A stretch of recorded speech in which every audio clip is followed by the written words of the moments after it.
Hello student, welcome to coherent English classes. मैं हूं आपका इंस्ट्रक्टर मोहम्मद ज़ियाउल्लाह कमर। आप देख रहे हैं हमारी YouTube channel coherent English classes. और आज इस वीडियो के अंदर हम लोग डिस्कस करने जा रहे हैं बिहार स्कूल एग्जामिनेशन बोर्ड के 12th की किताब रेनबो पार्ट 2 के प्रो सेक्शन के chapter number 8 how free is the press के ऑब्जेक्टिव टाइप क्वेश्चन आंसर। इस वीडियो के अंदर हम लोग टोटल 43 यानी कि 43 ऑब्जेक्टिव जो मोस्ट वीवीआई ऑब्जेक्टिव है, जो आपके एग्जाम के पॉइंट ऑफ व्यू से बहुत ही इंपॉर्टेंट ऑब्जेक्टिव है, उसको हम लोग डिस्कस करेंगे। तो आइए स्टार्ट करते हैं बिना समय गवाए हुए।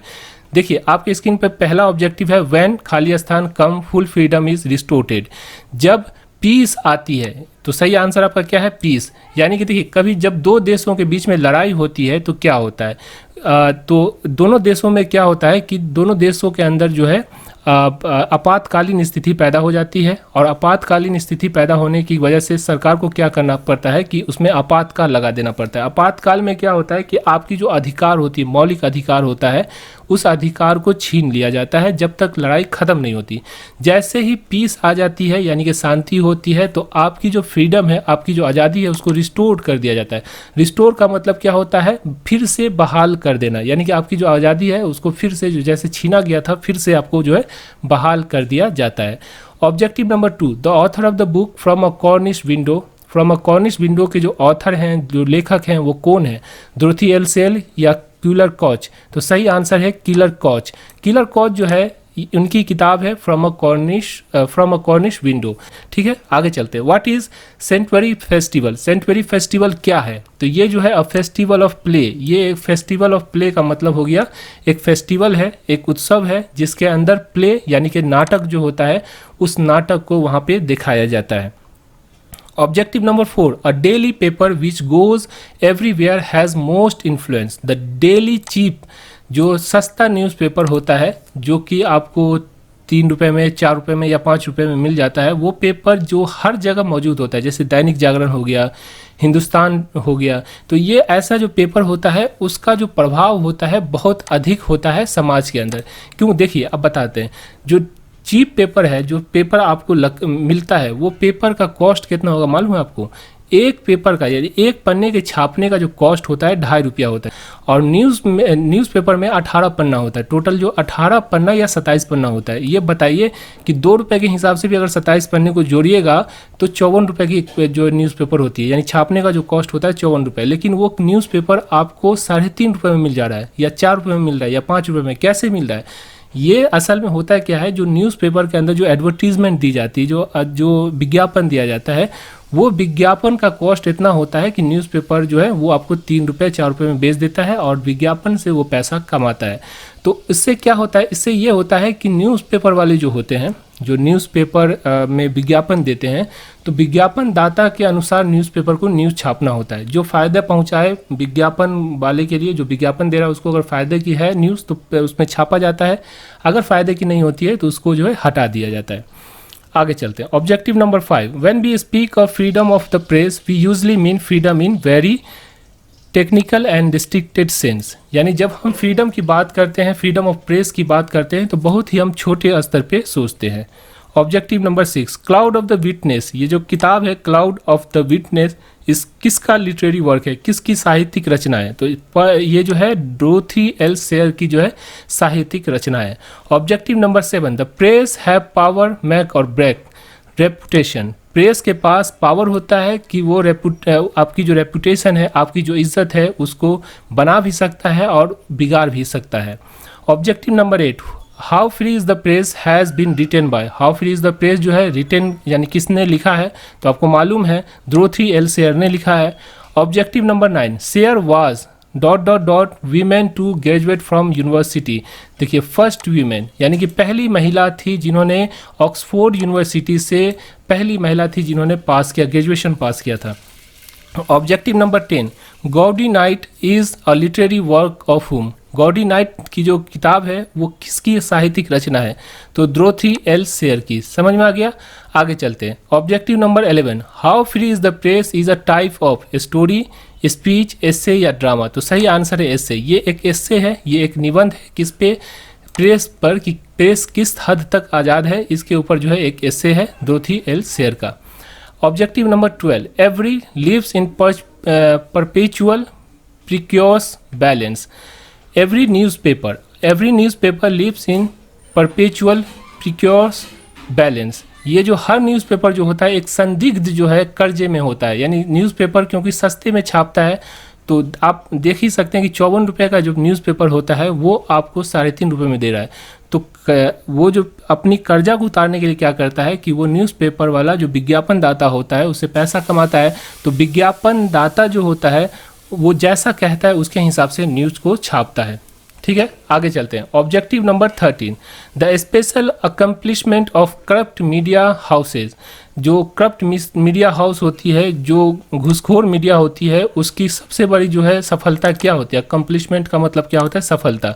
तो इसकी सबसे बड़ी सफलता होती है क्या? फॉल्स एम्फेसाइज, यानी बिना बात का बतंगर बनाना। समझ में आ गया? फॉल्स एम्फेसाइज, एम्फेसाइज का मतलब होता है जोर देना, फॉल्स मतलब झूठा, यानी न्यूज़ कुछ नहीं रहेगा लेकिन उस न्यूज़ को इस तरह से तोड़ मरोड़ कर इतना उस पर जोर दिया जाएगा कि लगेगा ये हकीकत में सबसे बड़ा न्यूज़ यही है, बाकी सब जो है हल्का न्यूज़ है। दूसरा सेंसेशनल हेडलाइन, यानी हेडलाइन ऐसा बनाएगा जो सनसनी फैला देने वाला हो, इस तरह का हेडलाइन बनाएगा। और तीसरा होगा सप्रेशन ऑफ कॉन्टेक्स्ट, जो सही असल जो न्यूज़ होता है उसको दबा देना, सप्रेस कर देना मतलब दबा देना। समझ में आ गया? आगे चलते तो सही आंसर आपका जो है ऑल ट्रू, मतलब कि डी। ये तीनों जो है अकम्पलिशमेंट होती है, उपलब्धि होती है करप्ट मीडिया की, यानी कि घुसखोर जो मीडिया होती है उसकी। Objective number 14, was educated eight Somerville college Oxford. Somerville college Oxford में किसने पढ़ाई किया? तो इसमें जो है सही आंसर है डोरथी एल सेयर ने। Objective number 15, Lord Northcliffe was a politician, newspaper owner, writer या अ करस्पॉन्डेंट। करस्पॉन्डेंट का मतलब होता है अखबार में जो संवाददाता होता है उसको कहते हैं। तो सही आंसर इसका जो है न्यूज़पेपर ऑनर था। ये जो है लॉर्ड नॉर्थक्लिफ ये न्यूज़पेपर ऑनर था और इसने इंग्लैंड में बहुत सारे जो राजनीतिक पार्टी है उसको सत्ता में लाया और बहुत सारी राजनीतिक पार्टी जो अच्छा काम भी कर रही थी उसको भी सत्ता से बाहर कर दिया। तो कहने का मतलब यहाँ पर जो लेखिका लॉर्ड नॉर्थक्लिफ के बारे में बताइए वो यही बताइए कि ये जो न्यूज़ ऑनर था वो इतना प्रभावशाली था कि सारे के सारे जो नेता होते थे जो इंग्लैंड के, यानी कि जो लंदन के जो बड़े बड़े राजनीतिक दल होते थे वो इससे डरते थे, क्योंकि ये न्यूज़ के माध्यम से किसी के खिलाफ लिख देते, किसी के पक्ष में लिख देते। तो जिसके पक्ष में लिखते उसका जो है सत्ता में वापसी हो जाता और जिसके विपक्ष में लिखते उसको सत्ता से बाहर होना पड़ता।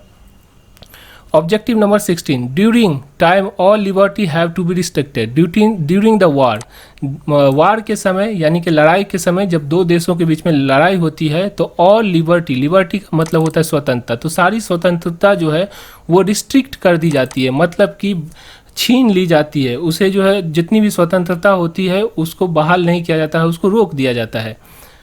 Objective number 17, डोरथी L share is novelist, assist, play writer, all true. तो इसका जो सही आंसर है वो है आपका डी, ऑल ट्रू। ये जो लेखिका थी इन्होंने ये जो है सो नोवेल भी लिखी है, इन्होंने जो एस्से यानी निबंध भी लिखी है जो पढ़ रहे हैं how free is the press, और प्ले राइटर भी थी, यानी कि जो नाटक होता है उसको भी इन्होंने लिखा था। ये तीनों थी कौन? Dorothy L Sayer. समझ में आ गया? आगे चलते हैं। Objective number 18, a spell bankruptcy if the paper has to depend on it sale for it revenue, यानी कि a big circulation, a medium circulation और स्मॉल सर्कुलेशन। तो सही आंसर अ बिग सर्कुलेशन, यानी कि वो बड़ा अखबार जो हर जगह जाता है, सर्कुलेट होता है मतलब संचारित होता है, हर जगह पे मिलता है जो न्यूज़पेपर, वो स्पेल बैंक्रप्सी, यानी कि वो जो है बर्बाद हो जाएगा या उसका दिवालिया निकल जाएगा। इफ़ पेपर, अगर उस पेपर को has to depend on, depend होना पड़ता है मतलब उसके निर्भर करना पड़े अपने सेल पे, it sale, on it sale मतलब अपने सेल पे, यानी अपनी जो बिक्री है अगर उस पर अगर डिपेंड होना पड़े तो वो जो पेपर है उसका बैंक्रप्सी हो जाएगा, मतलब उसका दिवालिया निकल जाएगा। क्यों निकल जाएगा? क्योंकि मैंने आपको बताया कि एक पेपर को छापने का जो कॉस्ट होता है कम से कम 50 रुपया होता है, लेकिन वो पेपर आपको बिकता है कितने में? 3.5 रुपये 4 रुपये के अंदर बिकती है। तो इसकी वजह से क्या होता है कि जो न्यूज़पेपर वाला होता है वो जो विज्ञापन दाता होता है उसके हिसाब से वो जैसा चाहता है उसके हिसाब से न्यूज़ छापता है और फिर उसकी वजह से उसको जो विज्ञापन मिलता है और जिससे वो अपनी जो है जो हानि है उसकी पूर्ति कर पाता है। तो आगे चलते हैं। Objective number 19, according to Dorothy L Sayer is a weapon to coerce the government.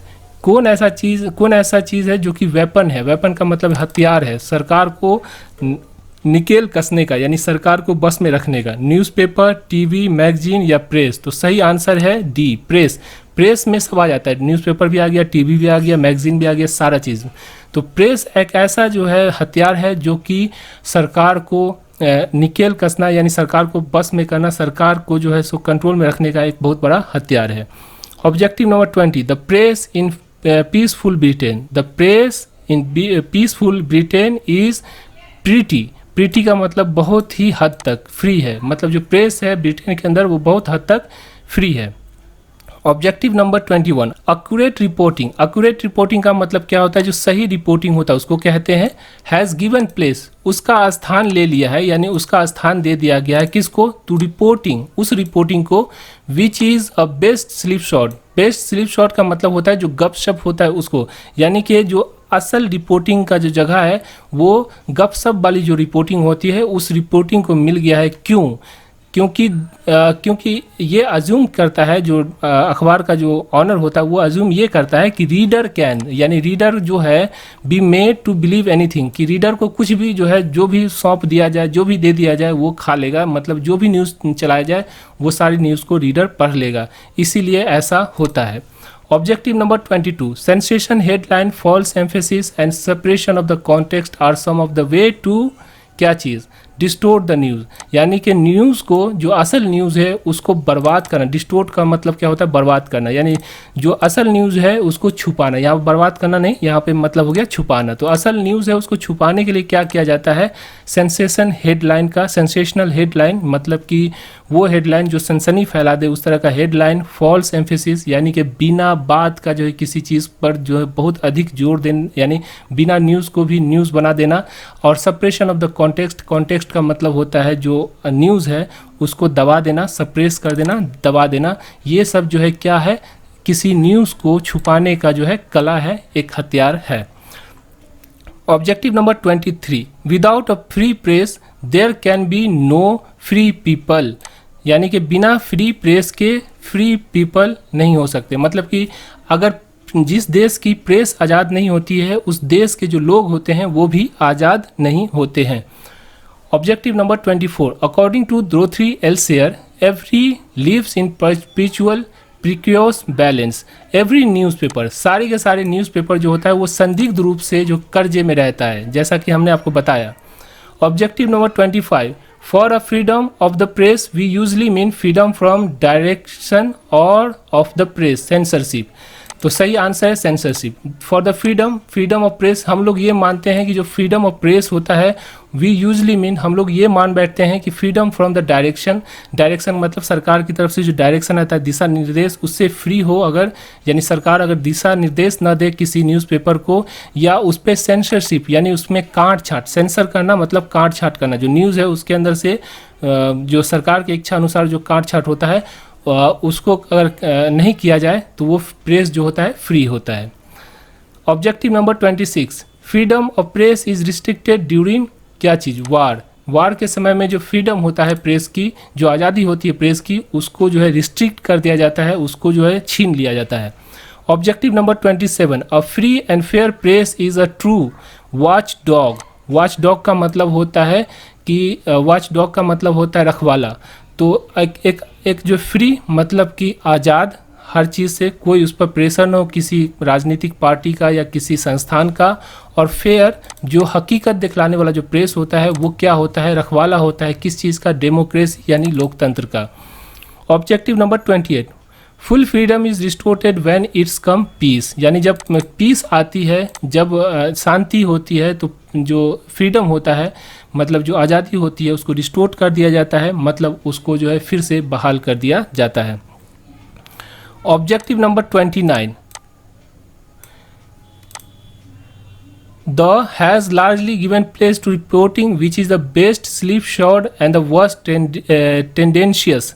तो सही आंसर इसका ओल्ड फैशन इंडिपेंडेंट न्यूज़पेपर, यानी जो ओल्ड फैशन पुराने ज़माने का जो इंडिपेंडेंट मतलब स्वनिर्भर जो है, जो अपने खुद के बल पे जो न्यूज़ प्रसारित करता था, मतलब उसको जो वो न्यूज़पेपर जिसको विज्ञापन दाता से उतना पैसा नहीं आता था, अपने बल पे जो साफ और जो हकीकत वाला न्यूज़पेपर जो न्यूज़ छापता था उसको जो है उसका जगह दे दिया गया किसको, बेस्ट स्लीप शॉट, मतलब गप सप वाला जो न्यूज़ है उस न्यूज़पेपर को जो है उसका स्थान दे दिया।